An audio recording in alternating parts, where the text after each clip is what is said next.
space. Wishing you a good day ahead. Well, it's 9:10, so a good time to get in our technical expert. Sudarshan's back with us and Mitesh as well. Sudarshan, you go first. What's the 9:10 call?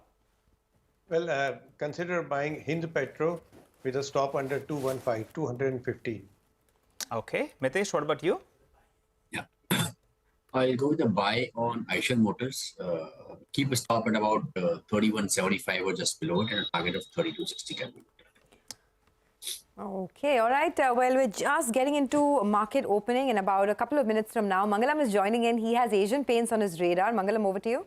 Well, I'm watching out for Asian Paints because there's a very interesting note which has come in on Asian Paints from Macquarie, and this is after some clarification coming in on the paints foray by Grasim itself. What is it that Grasim has clarified? Now, we already know that they had earmarked 10,000 crores as capex for paint, but Grasim in its recent meet has clarified that this 10,000 crore includes paint capex for plant, working capital, branding, as well as tinting machine costs.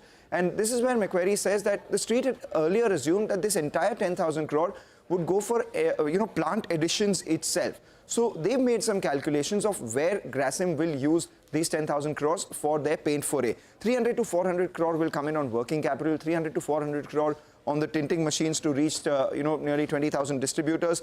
Branding and ad spends could be anywhere between 250 to 800 crores, which is similar to the range that we have between Berger Paints as well as Asian Paints. And plant commissioning could be no more than regional in the initial phase, as against the street's fear of national launches itself. So as a result of which, Macquarie believes that the impact on Asian Paints and other leaders could be limited, more so on Asian Paints because of its leadership. So they maintain their outperform rating on the stock with a target price of 3,600. So Grasim's foray not as scary for Asian Paints as earlier feared.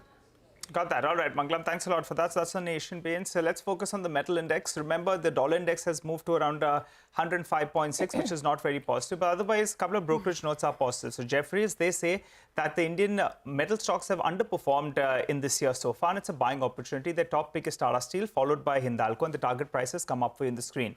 On the Chinese data, they're saying the manufacturing PMI data as well as the property prices, they're starting to stabilize, and they like those data points.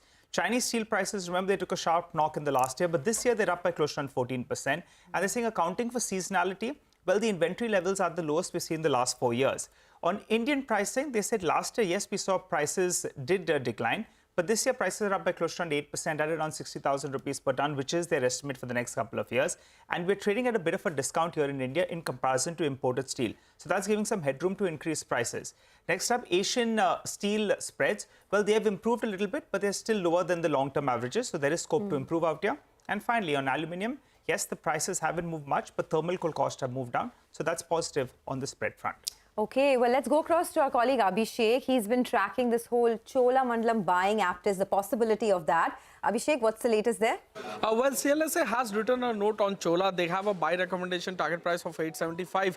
They have written what is the possibility scenario of Chola buying Aptus. So what will happen over there? It's ROA accretive given the fact that the merged entity could have a 20-30 basis point gain on the ROA. Loan mix would not change much. However, such a merger would catapult Chola in terms of 2-3 year forward with its foreign affordable housing segment. ROA would expand without any merger synergies, and due to lower balance sheet leverage, the ROE can decline by 70 basis points. The transaction would be marginally EPS dilutive for Chola. However, reduction in cost of funds and operational synergies are the key benefits out of this merger, and they would be neutral towards a merger. We also have clarification from Aptus, who say that the company is not part of any negotiation or events as mentioned in the news report, but they have not denied the fact that succession is a key hindrance at Aptus. Back to you.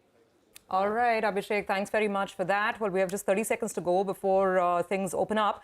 And Bharti Airtel really is a stock that you need to focus on. We're talking about a near 4% up move on the pop. The life high for the stock has been 860.